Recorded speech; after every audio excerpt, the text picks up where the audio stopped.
Everybody, it's Jeremy. Welcome back to EA Tetragrammaton, where we are playing It is turn 57. Let's jump into things. Okay, so we had a really big battle last turn, and now this turn is kind of that scenario. It's the momentum, it's the impetus, right? Do we carry that forward, or are we stymied by some trick from Yomi, by a betrayal from Lanka, by some unforeseen scenario? Let's find out. Okay. We have completed enchantment 7. This is a big deal, big deal, big deal. This gets us a couple of different things, the most important immediately of which is Serpent's Blessing, and probably the next up on that list is Gift of Health. We have Cloud Trapeze to Kudu 43. We have a very big turn of events here as Relay makes a big move. They cast a global enchantment. They cast Arcane Nexus is what they cast. Whoa. Holy oh fuck, whoa. Oh shit. That's a big deal. Okay. We've got an Augury that found nothing, an Arcane Probing that found nothing, and a Haruspex that found nothing. We've summoned some Yetis, and then we have a series of battles. So,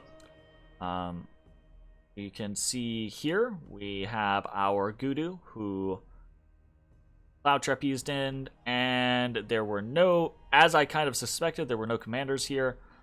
So, our Gudu just mistforms and casts some random spells, and we take the province. Unfortunately, Lanka and I were back and forth on communication yesterday, so we talked about some of the more specific things, but then some other things were a little bit more vague, and Lanka was worried that if one of us didn't move into the Verdant Steppe, Hinam would move into the Verdant Steppe. So Lanka moved into the Verdant Steppe, and they moved in with a little bit more of a thug than what we've got. They've got Arjava, the Raksharaja here, with 2 Flesh Eaters, a Horned Helmet, Cloak of Displacement, or a Chainmail of Displacement, rather, Boots of the Messenger, Girdle of Might, and a single Death Gem. And he's pretty strong already, but Gudu 43 can take him, right? Right? So he mistforms up, and he blesses himself, and remember their bless is very defensive. Shock, fire, defense, reinvigoration, regeneration, strength, and blood surge. Okay. So, it actually got reinvig 7, which is very nice. And then he uses his Death Gem to cast, I think he uses his Death Gem. Yeah, he uses Death Gem to cast Soul Vortex. So, yeah. The Air Elementals come in, and Air Elementals, even lesser Air Elementals, are very good at taking on thugs if the thugs do not have shock resistance, because they can stun them, right? But as it is, two wee Elementals are going to be incapable of doing anything against this Raksharaja, who is going to just streak across the battlefield and put our poor Gudu out of his misery. So, we lose a Gudu for that, but again, like I said, that was a low commitment attack, and Lanka's already been like, oops, right? So I am going to get Verdant Steppe. I'm just gonna lose Gudu for it. Honestly, not a big deal. So, what else do we got going on? We can see a battle in Karnag. Let's actually watch this, where some horrors have been summoned. Some Brass Claw horrors have been summoned against this little amount of pity. And they're gonna Shrek these things. Whoop dead, whoop dead, whoop dead. Like, these horrors have so many attacks, and at good attack values, and they hit decently hard. They are not the most tanky of critters, right? But they will fuck you up. Horrors will fuck you up. Alright, and then we have another battle on the Verdant Steppe. This is just our Enkidu Elder moving in. Of course, he dies to the Raksharaja. No big deal. And then we have a battle in Wix. So, what happened? Did Did Yomi consolidate all their forces? Did they pull a fast one on us? What's the final thing? Well, we just got zapped, so we know someone's here. Okay, yeah, no, it's they didn't move. they didn't move. So, they didn't move. Plan of action remains the same. Our shit goes up. And we're getting zapped by this Dione. He has a spirit helmet. You know? Our shit comes online. We get foul vapors up. We get mass protection is up. We get relief up. We get fog warriors up. And there's just not enough to do anything here. Considering the armies that we have gone toe-to-toe with previously, there's nothing that this thing could do. However, Onishugo Minoru over here is he's in hard and heavy. He's got a charcoal shield and a dwarven hammer. And there's our Howl. So we end up killing a good portion of this. Again, the Dione does run away. Big old super combatant chickens out every fucking time. And we chase everything down. And what do we lose? Not much. We lose a couple of Urgard, a couple of Enkidu Spearmen, and a couple of Inky's Chosen, but we actually lose another Crystal Sorceress. And again, to basically the same thing, if I'm remembering correctly. If we jump in, we come looking on over here. We can see, I want to say this Sorceress gets hit, and she's poisoned, and she's not. Oh, is this my? It's. I think again. I think this is the Fog Warriors one. So. Oh no, this can't be the Fog Warriors one. This is just one of the other ones I had. The one that I was doing Doom with, I think. So she dies. Again, it's same type of scenario. Doesn't get hit with the poison resistance. Fortunately, that's the last turn that this is going to be a thing on, right? From now on, every time I employ Foul Vapors, I will also be employing Serpent's Blessing. So, we didn't lose. We lost. I think in the grand scheme of things, we probably lost a couple of chaff, a couple of basic units, but we ended up losing 2 Crystal Sorceresses to it. Not the greatest, but not the worst. What did we get out of this? We got a Water Lens, a Dragon Helmet, and a Dragon Helmet. And we killed 59 of the 80 units here. Killed another 2 Onishugos, so there's still 2 Diones. Yeah, easy. Yeah, sweet. Or another, not 2 Diones. There are still 2 Diones. Actually, probably, I don't know. We'll take a look. Probably most of the lines of retreat got cut off. Some of these are going to have actually retreated successfully, but most of the ones to our south probably did not. So let's look at unexpected events. Got some sacrifices going on. Nasty. Corruption flourishes in Tesphon, and we lose province income. That's unfortunate. We've got bad omens in Sinkhole Swamp. We've completed the construction of a city palisade in Kunaral. And we've got some troublemakers. Okay. Lots more movement this turn. Lots more movement this turn. We have gone from being solely focused on Yomi to being able to shift our gears of focus. And a lot is about to be up in the air very, very quickly. So, let's focus on the Yomi front first and foremost. So we have hashed out with Lanka that we are going to be taking 175, 154, 137, and 118. This has been agreed upon by Hinam, who has taken 142 and 123. I don't know if they had these earlier either. But basically they like snuck in here and are yoinking things. So okay, cool for them. We are moving into 118 this turn, and we're moving into 154 this turn. We're moving out of 175 and into both Delka and Neotha, depending on who has the move to do what. And Lanka is going to be moving into 175. So they're going to go face off against the final army of Yomi, who honestly doesn't have much more. I don't expect them to have much difficulty. Again, we had difficulties when we were undersupplied, or when the forces of Yomi outnumbered us 3-1, or prior to us having really big battlefield enchantments, etc. Yomi had numbers, and it helped them for a long time. Now we have magic and infrastructure, so that's pretty much it. And I mean, they were getting double teamed. It is.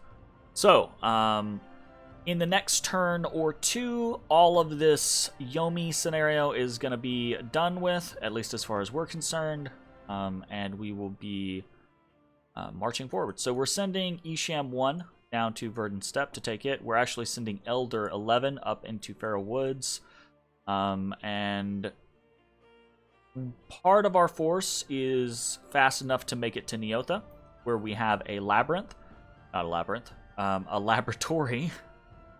So we're gonna go ahead and go there, because research is a very big deal for us right now. We've got 782 research per month. We are trying to hit enchantment 8. At the current research, that will take us 5.5 turns, so 6 turns. With the amount of mages that we have here, we can cut that to 4 turns very easily, by getting to Neotha and researching. Also, what we're going to be doing once we get to Neotha, a number of other things, but we have a bunch of gear to resupply with. We've got a bunch of gems on these iships that we're not using currently. We've got hammers that currently aren't in use because we're trying to not use our nature gems, because we want to get our Anunnaki of growth and rebirth to a lab in order to try to steal Gift of Health. Now, we are going to be a little bit careful about this. We're probably not going to do this next turn. We're probably going to wait a turn or two afterwards, right? Probably turn 60, I'm thinking, is when we cast this. Partially because they a big-ass fucking force of White Centaurs on our border, and I don't want to piss off Pan before I'm back in my territory and able to react. So, I do want to take away Gift of Health. I think that we likely will be able to. We're probably going to cast this. The base cost for Gift of Health is 50. We're probably going to put, I don't know, 100, 150 in there, which will probably do it. So, that will be good for us if we're successful. What else are we doing over here? We've got to get the unrest down in a number of these locations. So we're going to be trying to focus on that over the course of the next couple turns. And obviously, we've got to secure this land. So we are building a lab in Trackless Wastes. And we're going to want to probably ford up Verdant Steppe. Now, there's a lot of other movement happening, including movement from Sinkhole Swamp and movement from What's going on there? So we are moving Elder 15 with his 31 Yeti into Greenwoods, and we are moving NC6 with a sizable force, not a crazy huge force, but a sizable force into Tessifon.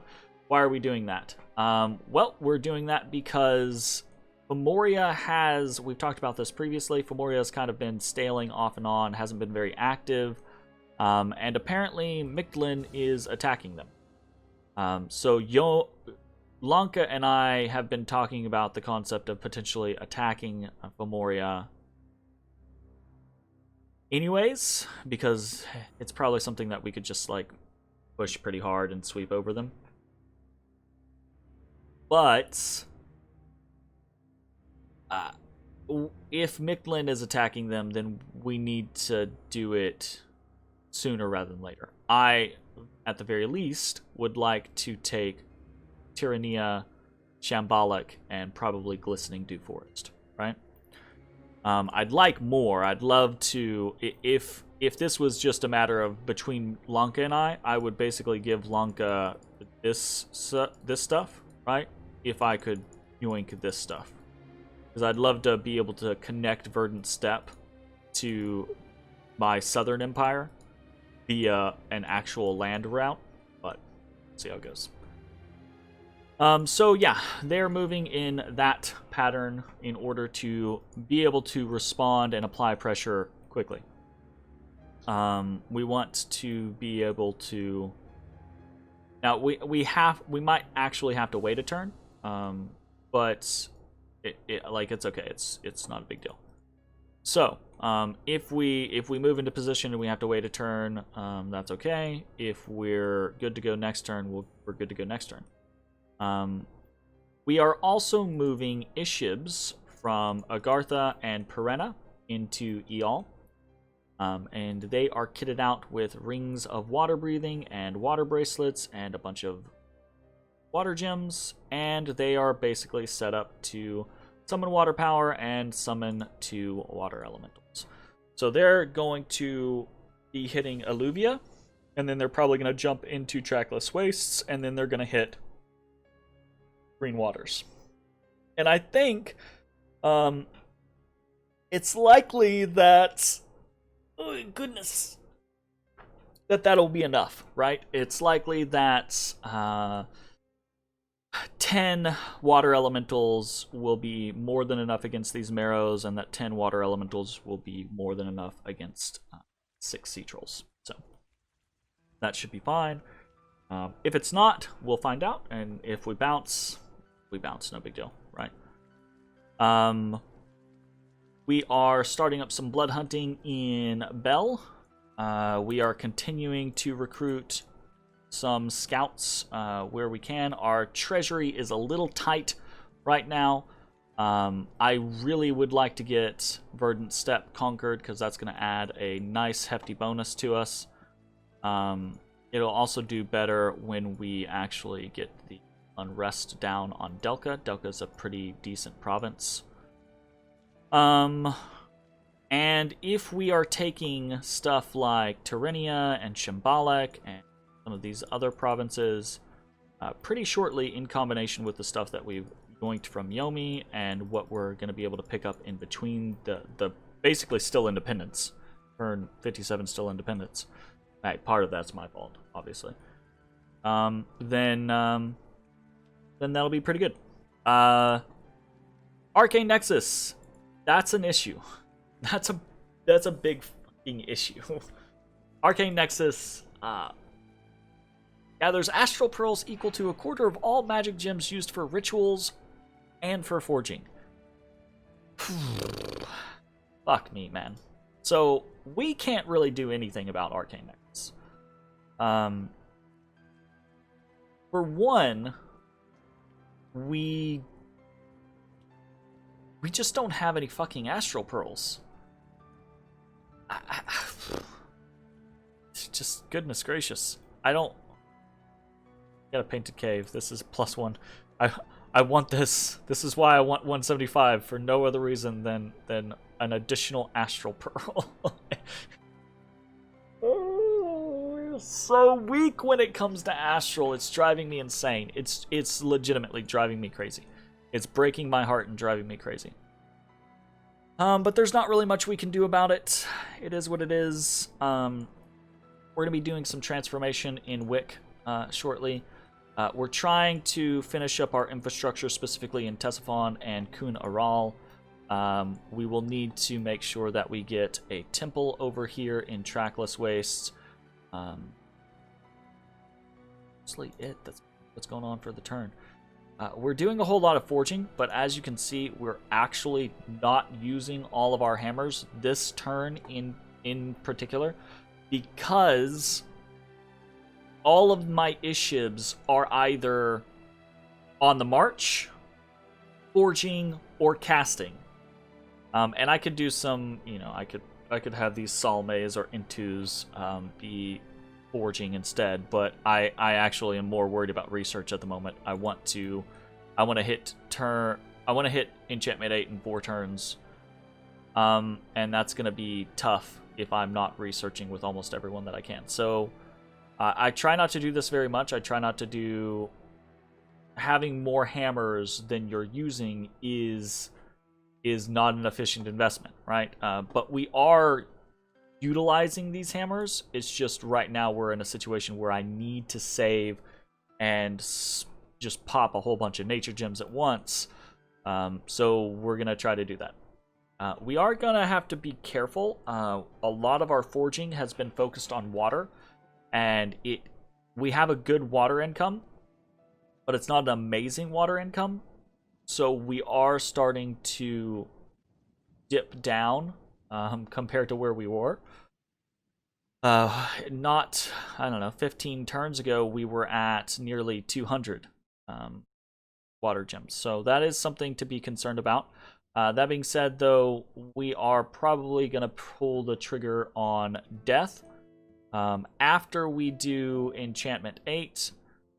Keep in mind we want to hit something like Thaumaturgy 5, Evocation 5, and then we pretty much want to run up Conjuration 9, is the theory. We want to hit Conjuration 7 for Summon Mound Fiend. We want to take that Mound Fiend, empower him, put a Skull Staff in his hands, have him make a Skull Cap, and then he as again, Death 6 is going to be able to cast Well of Misery. Now, here's part of the problem. That means that that's a lot of gems that we're going to want to be spending. And that means we need to stop making Skull Mentors. So this is probably going to be the last turn that we make Skull Mentors, and we are potentially going to go back to making Owl Quills, because they're cheap, they're still efficient, and it is what it is. We still want to continue to ramp up our research. Obviously, Lightless Lanterns are helping us there, right? But there's only so much we can get out of that. Okay, anything else? This army is scary. Pan jumping on this throne is perfectly fine. It's something, I'm not taking it as a hostile act or anything like that. It does mean that they will have 4 thrones, but even with 4 thrones, even if this is a tier 3, if this is the Throne of I guess there's others. Throne of Destiny, Abundance, or Eternal Suffering. They've only got 7 points right now, so this would put them at 10 Ascension points. They'd still need another, at least 3 thrones to be able to win. So I'm not super worried about the time span there. But Pan is becoming more and more of a problem. I think many of us have the same idea that... here's part of the problem. The people that I've been wanting to fight Pan with, Enam and Mictlan, I think are ready and prepared to fight Pan. But I think it's probably too little too late. I think the focus... Shifting my focus over to Yomi was a bad call. I think Kailasa dipping out really early was a bad call. I think if I had just made peace and acquiesced to Yomi's demands, and Kailasa had stayed, then the 4 of us could have trounced Pan, and then it would be a different world set. A set that would include Kailasa, and it would include Yomi, but it wouldn't include a superpower Pan. So I don't know. I really don't know, honestly. But we are getting into the late game with things like Arcane Nexus and I've been talking to Henom a lot, I've been talking to Yomi a lot. They're getting up to the point to where they have some pretty crazy stuff as well. We are probably one of the weaker nations at this point. We've got a fair chunk of territory. We've got 2 caps. We've got portions of a third location, right? A nation, basically. So we're not small, but I don't think our research is great. It's pretty spread out. We don't have good presence as far as global enchantments go. We don't have great thugging options. We've been very, very, very unlucky on the focus of what our gems have been. We've got a great fire income. Great. That's not super useful. It could be super useful in the future, but it's not super useful to me right now. We've got a great death income. Again, great. Could be super useful in the future. Not super useful to me right now. We've got a decent nature income. And like, oh, you got 22. Remember, 10 of these are from Mother Oak, right? So I've actually only got 12 nature gems. I've got more death gems than I do nature gems. I've got as many water gems as I do nature gems. I've almost got more fire income than base nature. So that's really not that great. And that's keeping in mind that we're getting a 3, so a quarter of our base income is from our cap, right? We haven't actually found a lot of nature sites. I would expect to be closer to like 30 with Mother Oak at this point.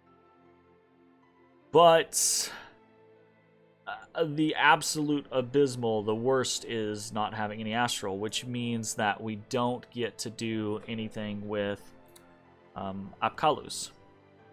And these are very powerful mages that can kind of like open up our ability to do some fun stuff late in the game. So this is kind of disappointing. Obviously, we might still be able to spring some. We're gonna go up conjuration, and it might be that we end up with more of an income, and we're able to eke out 1 or 2 of them. We might be able to do some trading with some people here or there to get more pearls, but we'll see. I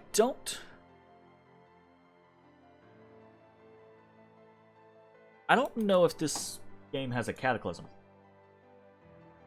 Let me check and see if this game has a cataclysm.